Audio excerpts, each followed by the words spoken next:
आणि आता महत्त्वाच्या बातम्या आपण पाहूया। ठाकरे गटाचे उमेदवार राजन विचारेंनी उद्धव ठाकरेंच्या हस्ते एबी फॉर्म स्वीकारला।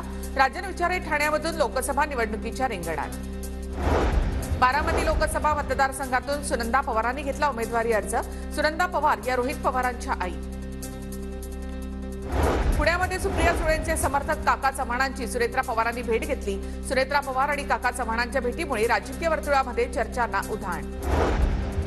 धाराशिवमधील खासदार ओमराजे निंबाळकरांच्या सभेत आमदार कैलास पाटलांना चक्कर। प्रकृती स्थिर असल्याची डॉक्टरांची माहिती, तर ओमराजे निंबाळकर यांच्याकडून सुद्धा कैलास पाटलांची भेट घेत प्रकृतीची विचारपूस। सुप्रिया सुळे सुनेत्रा पवार 18 एप्रिलला उमेदवारी अर्ज भरणार। यावेळी दोन्ही गटाकडून जोरदार शक्ती प्रदर्शन होण्याची शक्यता।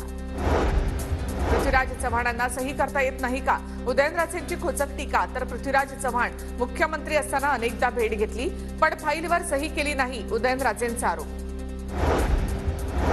मला सही येत नाही हे कारण असू शकतं का, असा सवाल करत पृथ्वीराज चव्हाणांकडून उदयनराजेंच्या आरोपांना उत्तर। तर खासगी कॉलेजसाठी शासकीय जागा कशी देणार, पृथ्वीराज चव्हाण यांचं स्पष्टीकरण।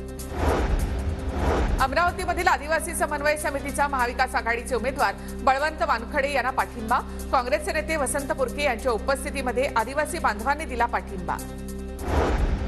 मुंबईतील मनसे माथाडी कामगार सेनेचे राज्य उपाध्यक्ष प्रशांत अनगुडे यांची मनसेला सोडचिठ्ठी। उद्धव ठाकरेंच्या उपस्थितीमध्ये प्रशांत अनगुडे यांचा शेकडो कार्यकर्त्यांसह ठाकरे गटामध्ये जाहीर प्रवेश।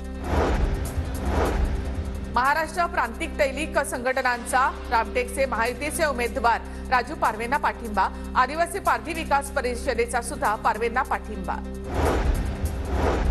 शरद जोशींच्या शेतकरी संघटनेचा रविकांत तुपकरांना पाठिंबा। संघटनेचे प्रदेशाध्यक्ष ललित बहाळे यांनी पत्रकार परिषदेमध्ये केली घोषणा। पूर्ण ताकदीने रविकांत तुपकर यांच्या पाठीशी उभे राहणार अशी दिली ग्वाही। मुख्यमंत्री शिंदेंनी वांद्रेतील गॅलेक्सी अपार्टमेंटमध्ये सलमान खानची भेट घेतली। गोळीबार करणाऱ्या 2 जणांना अटक केल्याची मुख्यमंत्री शिंदेंची माहिती।